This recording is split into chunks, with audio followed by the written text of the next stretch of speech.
Andrew Horn. Welcome to a new run of Planet Hex Review Time, the condensed, shorter, bite-sized version of my Planet Hex show in which I review cool stuff.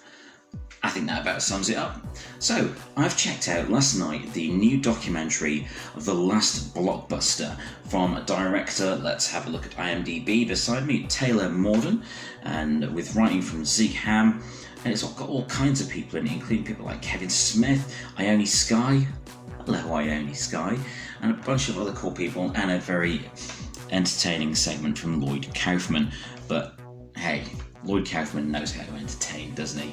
But yeah, as I do have quite a link to the VHS and video store nostalgia scene that has been building for like 10 years now, due to my book VHS Ate My Brain, and other documentaries such as like Adjust Your Tracking. If you look closely, my name is in the credits on that documentary, and I do wholeheartedly recommend it, although that one is more focused on the VHS collecting scene rather than the life and times of a Blockbuster store. But yeah, The Last Blockbuster has been getting a lot of good press for its content, covering the very last Blockbuster store in the world over in Bend, Oregon. Hello, if you're watching this from people involved with the movie or people involved with the store itself. I think you're brilliant. You're very cool.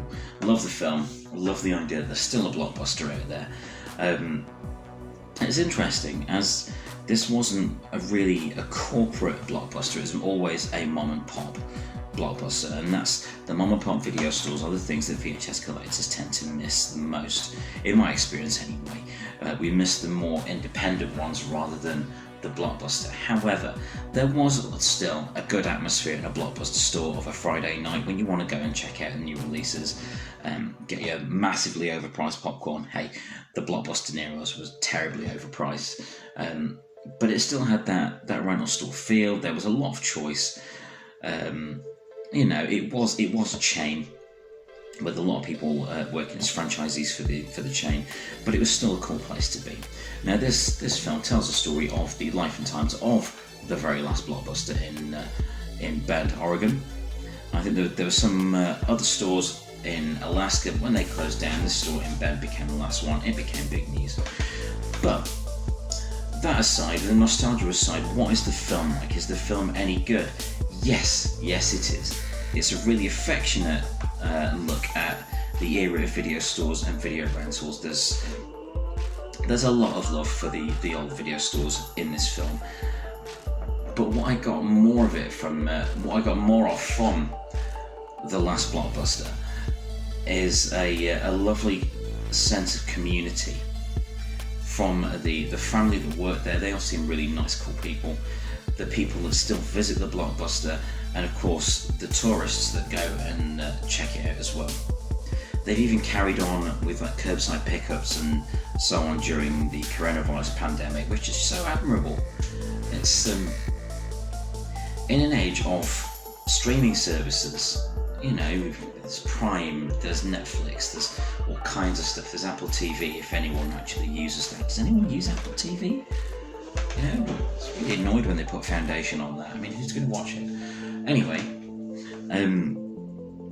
it does seem kind of archaic to some people in order to go out and find a physical copy of something and deliberate over it for ages instead of just doing this with a remote for ages.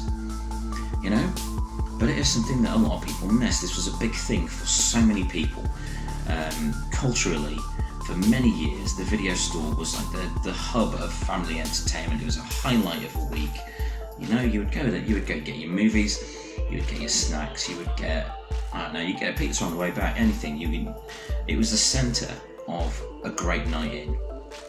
And this film does really capture that. It's loving, it's entertaining. There's some bizarre parts of it, especially the parts of the puppets. I was kind of like, I'm not drunk enough to watch this, but about 95% of the film is just really loving and entertaining, and I do wholeheartedly recommend that you check it out. It is available now on streaming services. I'm not, the irony of that isn't lost on me. The irony that I watched it on Prime. My wonderful wife gifted it to me last night as a surprise, so that was pleasant. So we checked the film out, and yeah, the irony of watching it on a streaming service wasn't lost on me, and I do hope that they continue to stay open, not just because it's like, hey, I want a video store open, because I could see what it did for that community there. They were well liked by the community. There was a lot of people there that loved to visit them because it was just a cool place to be. And yeah, there was a ton of like tourists. I would happily go there and hang out and buy all the merch, you know. But there was so much heart in that place. It really still felt like a hub, a community hub. And that's something that's really missing in the age of streaming services. It's also something that's missing in the age of coronavirus pandemic because, you know, community hubs, what are they? But yeah, do check it out. If you enjoy documentaries about movies and VHS and the rental era and a bit of nostalgia and just, you know, pop culture history, this is a great film to watch and I wholeheartedly recommend it. So yes, The Last Blockbuster. It won't be the last time I watch it, and it won't be the last time I talk about video stores. But do check out the documentary. If you have any interest in any of the above, pop culture, movie history, VHS, the old video store rentals, just how things came to be, check it out. Wholeheartedly recommend it.